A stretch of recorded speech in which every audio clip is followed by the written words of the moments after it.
పితా పుత్ర పరిశుద్ధాత్మ నామమున ప్రభువునందు మిక్కిలి ప్రియమైన సహోదరి సహోదరులారా, క్రీస్తు పలికిన మూడవ మాట అమృత వాక్కు యోహాను శుభవార్త 19వ అధ్యాయము 26వ వచనం నుండి 27 వరకు. అమ్మా, ఇదిగో నీ కుమారుడు, కుమారా, ఇదిగో నీ తల్లి. అవును ప్రియులారా, సిలువ క్రింద ఉన్న ముగ్గురు, యోహాను గారు, మరియ తల్లి, మగ్దల మరియమ్మ, 12 మంది అపోస్తలుల్లో ఒకే ఒక్కడు మిగిలి ఉన్నాడు సిలువ క్రింద. ఎవరంటే ఆయన యేసు చేత బహుగా ప్రేమించబడిన యోహాను గారు. యోహాను గారు ఒక్కరే నిలబడ్డారు. ఇవన్నీ ప్రభు తన ముళ్ళ కిరీటం ద్వారా తన యొక్క బాధలు అనుభవిస్తూనే, రక్తం ప్రవాహంగా పారుతున్నప్పటికీ కూడా అన్నిటినీ ఆయన గమనిస్తూనే తన సిలువ క్రింద ఉన్న వ్యక్తుల్ని చూస్తున్నారు. ప్రియులారా, మన పాపాల కొరకు ఆయన పరిహారం చేస్తూనే మనకు రక్షణ మార్గం ఏర్పరిచి ఉన్నారు. యోహాను గారు ఇవన్నీ చూస్తుంది మరియ తల్లి. సిలువ క్రింద ఆ తల్లి అలాగా వ్యాకుల మాతగా నిలబడి ఉంది. ఆ తల్లిని బాధ వర్ణనాతీతం. ప్రియులారా, తన కుమారుడు ఇక పావుగంటలోనో అరగంటలోనో మరణించబోయే సమయంలో అనేక ప్రశ్నలు తనలో ఉన్నప్పటికీ కూడా, ఇదిగో ఏలిన వారి దాసురాలను, నీ మాట చొప్పున నాకు జరుగునుగాక అని మంగళవార్త మహోత్సవం నాడు, అంటే మంగళవార్త గాబ్రియేలు దూత చెప్పిన రోజును మొదలుకొని కల్వరి కొండ వరకు కూడా దైవ చిత్తాన్ని తూచా తప్పకుండా పాటించిన మరియ తల్లి. ఆ తల్లి అక్కడ అడగాలంటే అడగగలదు.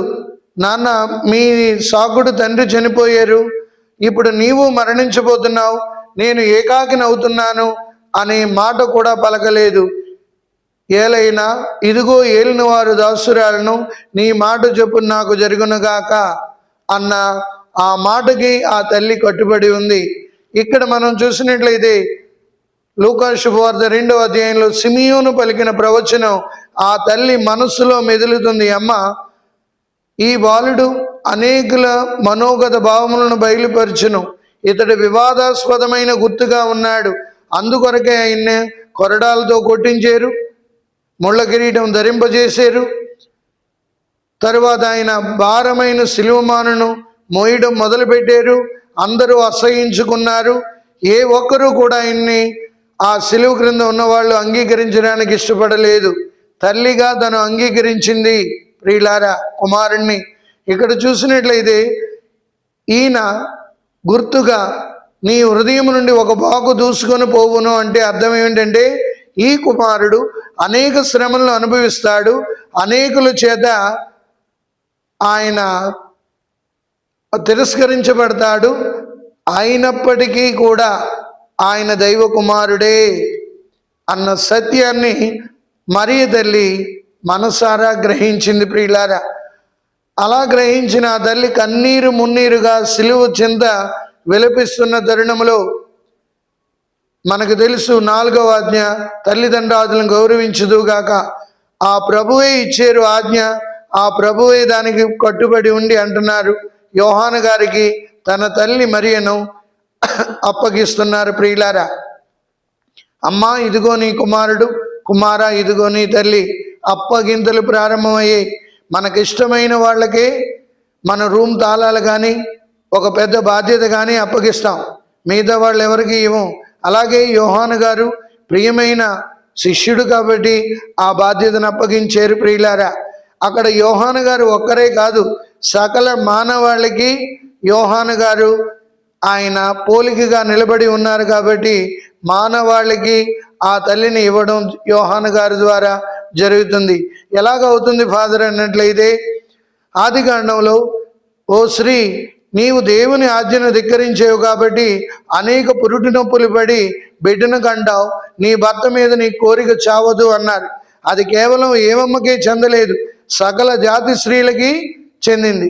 అదే రీతిగా ఇక్కడ యోహాను గారు మానవాళి కొరకు ఆయన మనుషులందరి తరపున ఆయన ఒక మాతృగా నిలబడ్డారు కాబట్టి యోహాను గారికి మరియ తల్లిని అప్పచెప్పారు.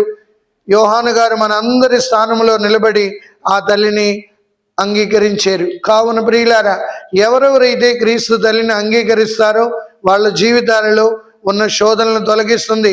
ఎవరెవరైతే విడవకుండా జపమాలు చెబుతారో వారి బాధల్లో శోధనలో ఆ తల్లి కల్వరి సిలువ క్రింద నిలబడినట్లుగా మనతో నిలబడి మన జీవితంలో అమ్మ తోడ్పడుతుంది.